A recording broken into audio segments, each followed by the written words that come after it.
Mardin'e bütün esnaf arkadaşlarımızı getirdik. Dedik inşallah Ramazan'ın feyzi olur, bereketiyle geldik. İlk günümüz bugün. Bütün Mardinli dostlarımızı, hemşerilerimizi alana bekliyoruz. Bu da sizin vesileniz olacak inşallah. Bizim 7 bölgeden esnaf arkadaşlarımız var. Afyon'dan var, Trabzon'dan var, Bitlis'ten var. Özellikle Bitlis Karakovan balımız burada. Gümüşhane yöresinden var, Kastamonu yöresinden var. Bursa'dan zeytincimiz var, Balıkesir'den karadut şurubumuz var. Yani aklımıza gelmeyen bütün şeylerinizi Mardin'e getirdik. Tek amacımız buradaki Mardin hemşerilerimizi burada bir arada toplamak, bu Ramazan'ın feyzinden yararlanmak. Bereketine inanıyoruz. Buradaki bütün arkadaşların inşallah kazançları güzel olur. Bitlis Tatvan'dan gelmişim. Buradan bal satıyoruz. Bu sene bal biraz düşüktür. Fiyatı gitmiyor. Çok ağır gidiyor. Parmağı bala batırıyor. Kilosu ne kadardır kaçıyor gidiyor.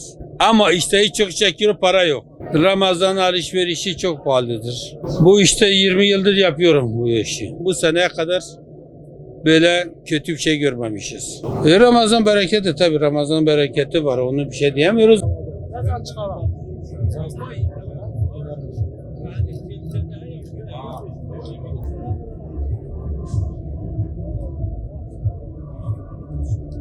Ben İzmir'den geliyorum ama işletmemiz Afyon'dan.